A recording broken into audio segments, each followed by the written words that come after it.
nothing on the agenda today other than I want to read my book, I want to cozy up.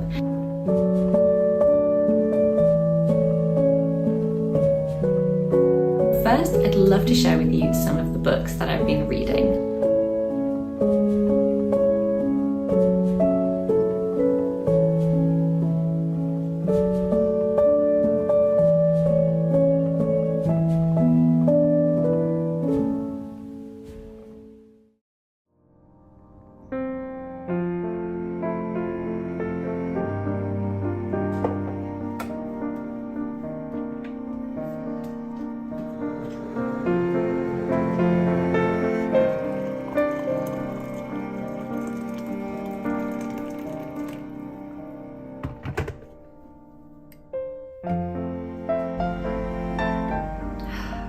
Good morning, friends, and welcome to Vlogmas Day 4, which incredibly is almost halfway through Vlogmas. That is absolutely shocking to me.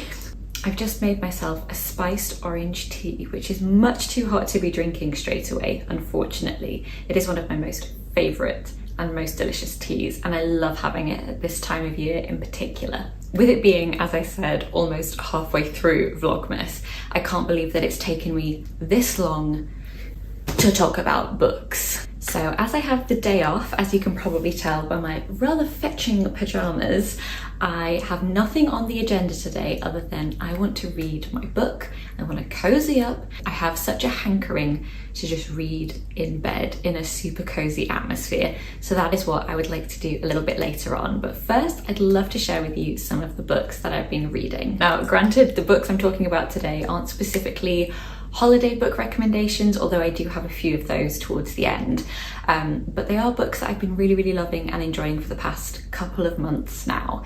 I haven't really shared much of what I've been reading because honestly, I got into a little bit of a reading slump reading the last book that I spoke about, I believe, on this channel, which was Wicked by Gregory Maguire. So I picked Wicked to read for my book club for November.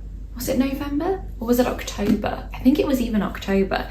And it took us all so long to read it. I'm sure if you know anything about the book or the musical or the film, you'll know that the book is very different from those other two medias. It's a different beast entirely. And while the stage show and the movie are adapted from this book, they are inspired by it, I would say, rather than being a direct adaptation.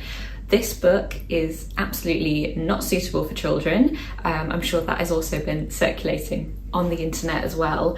But I think having the cover be the film cover is actually really misleading. It was an interesting story. I'm not sure I enjoyed it, although I could see the questions that the writer was bringing up. This is definitely more of a book exploring the ideas of what wicked truly is, what evil truly is, and the differences between somebody doing evil things with good intentions or evil things with bad intentions, where that line is, how are you supposed to know that line. It was a really interesting read. George is currently reading it at the moment, so I'm excited to hear what he thinks about it. And if any of you have read it as well, let me know what you thought of it as well in the comments below. So this honestly put me in a little bit of a reading slump, purely because it took me so long to read it. It is nearly 500 pages long, but nevertheless, it did take me a lot longer to read this than I anticipated. And so after finishing that, I wanted something really lighthearted as a pick-me-up. And I love fantasy for this time of year, something about cozying up with a really good fantasy book. It's just full of magic, it's this otherworldly escapism, and I feel like that's already happening so much at this time of year with Christmas coming up. But I read very belatedly A Deadly Education by Naomi Novik. I read Uprooted by this author and I read Spinning Silver by this author, and I loved both of them thoroughly. I believe this one is more of a young adult series, but that didn't make it any less thrilling and interesting to read. This is a fantasy story that is set in a magic school, and I love a magic school and a magic school system. And it's about a girl called Elle who is widely disliked by her schoolmates. People can't really pin their finger on why they dislike her or why they're unsettled by her, but they are. And there's also a character in the book who's this kind of hero among the school who everybody praises and looks up to and thinks is just the bee's knees and absolutely amazing. And those two end up becoming unlikely allies and friends, and it's just them trying to make their way through this very, very deadly schooling system, essentially. There's loads of interesting monsters, there's really cool magic systems, and the characters are really lovable as well. I absolutely sped through this. I thought it was fantastic, and so I'm really pleased to know that there's, I think, 2 more books after this. And it was exactly what I needed to get me out of my reading slump, so thoroughly enjoyed that, even though I know I'm a little bit late to the game with that one. I also finished listening to The Book That Wouldn't Burn by Mark Lawrence, which, let me tell you, I'm so proud of finishing that on audiobook because it was nearly 25 hours long. It was a very big book to begin with, and I'm someone that struggles with big book phobia, so I thought if I listened to it on audiobook, it might make the whole thing a little bit more digestible and not so overwhelming to take on that challenge. That was a really incredible, very rich and detailed story. Probably not my favorite story, and I think sometimes the story kind of ran away with itself. It was a very complex, multi-layered story. There's time travel in it, there's fantasy portals, there's different timelines, there's a big plot twist about halfway through, lots of violence, but again, the main character, Lavera, was really, really someone that you wanted to root for, even though she was a little bit annoying at times. And Eva, similarly, you wanted to root for him. I don't know, I found it a good read. I really looked forward to listening to it to and from walking to work or on my lunch breaks, or just when I was doing some cleaning in the house and I wanted to listen to something. And I think it was a really good fantasy read. I haven't read a book like that for quite a while where it was purely high fantasy, so it was a really, really fun read. And so now I want to move on to the books which I am currently reading, because I've just hit my book goals for the read, my reading goals for the year. So every year for the past 2 years now, I've aimed to read 50 books in a year, and I've just passed over the threshold and read 51. So I've got 3 books on the go at the moment. The first one of which is The Manningtree Witches by A.K. Blakemore, which is a book that initially appealed to me because the premise reminded me so much of 2 incredible books that I read last year by 2 of my favourite authors. So the first book it reminded me of was The Mercies by Kieran Millwood Hargraves, and the second was The Familiars by Stacey Halls. So if you haven't guessed already, if you've read either of those books, The Manningtree Witches is about the witch trials that took place this one is in Essex. And it follows the lives of the women that were existing in that time. Some of these people were real names, real people that existed, that the author has kind of just added information to. But so far it is a pretty harrowing book. Definitely not a light read, but beautifully written. I had no idea going into this, and this has come out of doing a little bit of research as I'm reading it, that A.K. Blakemore is a poet, and oh my goodness does it show. It is such evocative, rich, complex language. It is just like the kind of writing where you can almost like taste it. It's so vivid. If I was to like liken it to textiles, like so many books feel well woven, they're like a tapestry, but this one feels embroidered. Does that make sense? Like certain authors just have this depth and richness to their writing, and this is definitely one of them. And I'm not even like a quarter of the way through at the moment. I'm listening to that on audiobook. It is pretty heavy, especially for this time of year. So I've also, as of yesterday, started reading, oh gosh, what's it called? The Silver Road by Sinead O'Hart, which is a children's book. It's a wintry, middle grade fantasy read, and it's based on Irish folklore, and I believe follows a young protagonist called Rose, although I haven't got to that part of the story just yet. As I said, I literally started this yesterday, about 20 minutes in reading it on audiobook. And I believe it follows Rose as she comes across this magical stone that she probably has to protect or get from one place to another. And the whole book is about her relationship with the community and the frost giant, and it just sounds exactly what I need to read alongside something a little bit more heavy. And it's also a lovely, like, wintry fairy-tale-esque story by the sounds of it, which I'm really looking forward to. And then the last one that I currently have on the go is The Cloisters by Katie Hayes. This is a gothic but modern book. It's very much giving dark academia vibes, but it has this like hint of magic to it. It is about this girl who's just graduated university called Anne, who goes to New York for the summer expecting to work for the Met, but unfortunately her plans fall through. But luckily someone from the Cloisters is there and they kind of take her onto their team instead. The whole book is very much in an academic setting, but it also has this focus on tarot, divination, and the kind of unseen boundaries between the past, the present, magic and realism. And it's just really interesting so far.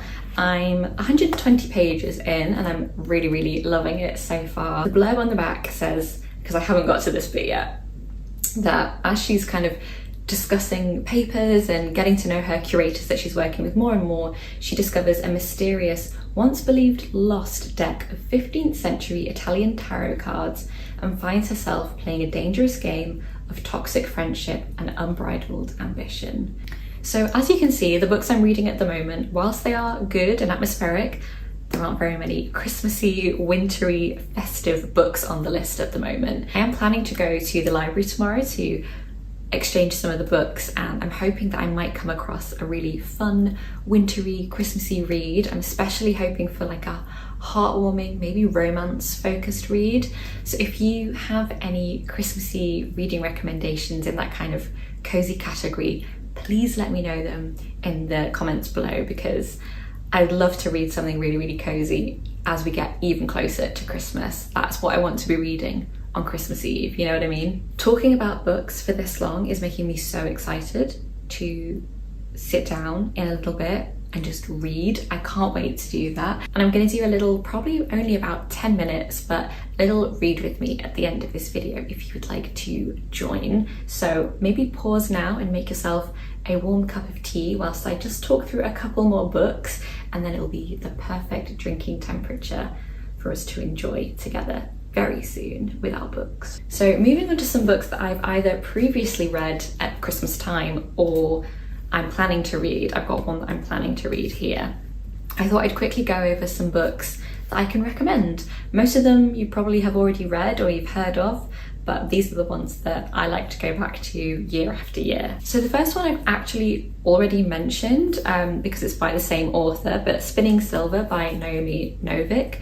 If you're looking for a wintry book but not a Christmassy book that's still full of magic and heartwarming characters, or just one that will transport you somewhere, an escapist kind of plot but that's not specifically Christmassy, this was really, really enjoyable. I've got a whole video where I talk about it in more detail, so I'll link that here. It gets you into that wintry, festive mood but isn't significantly drawn on the festive season. I also have a few classics that I tend to go back to at this time of year. The first is, of course, Little Women by Louisa Alcott.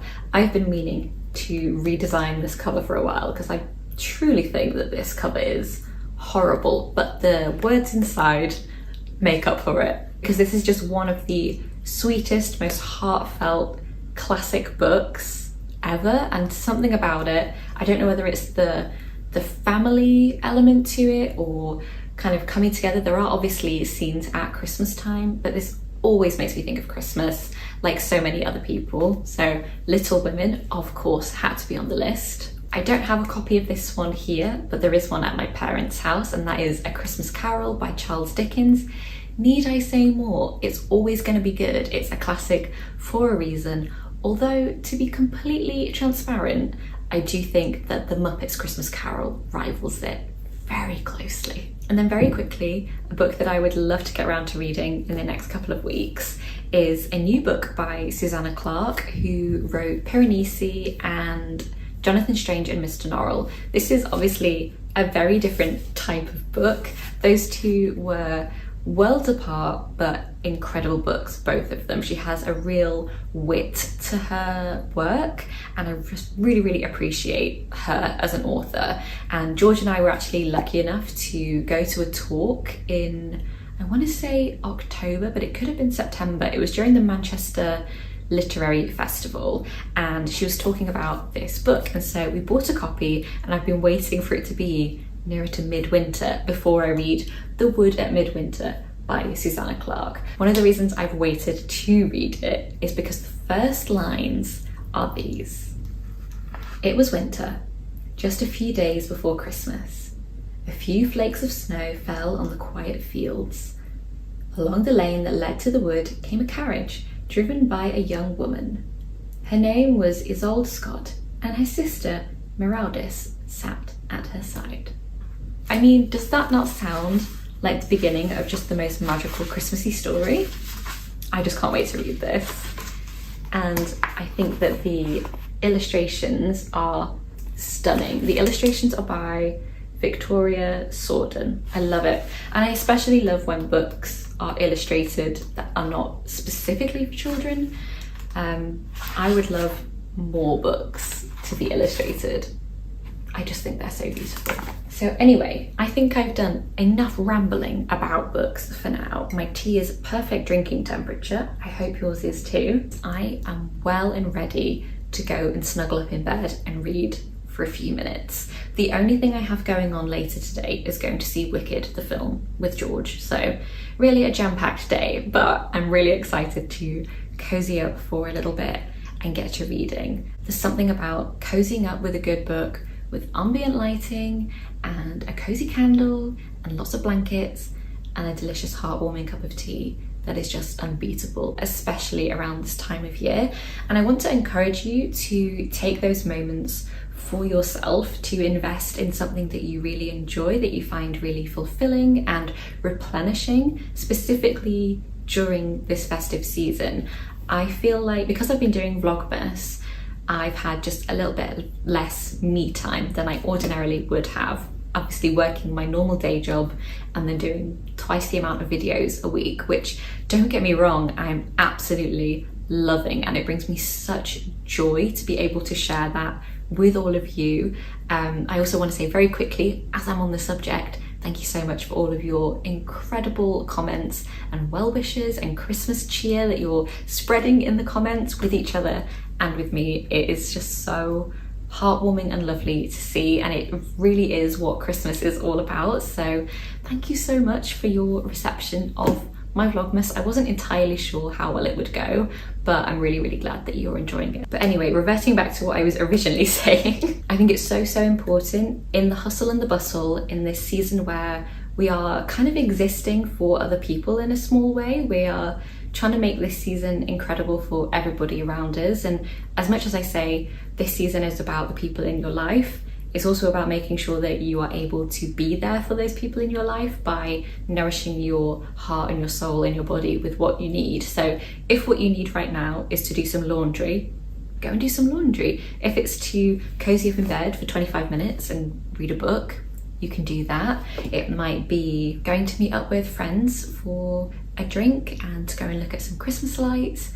I feel like self-care in this season can look so different. So please don't be too hard on yourself if it looks different for you than you feel like it looks for other people, especially at this time of year, because it's so easy to compare ourselves on social media when we see other people behaving in certain ways or doing really fun things. So please do what feels right for you in this season. And for me, at this particular moment, I'm gonna go and read my book. So if that sounds good to you, we're gonna do a little 10-15 minute read with me and get nice and cozy.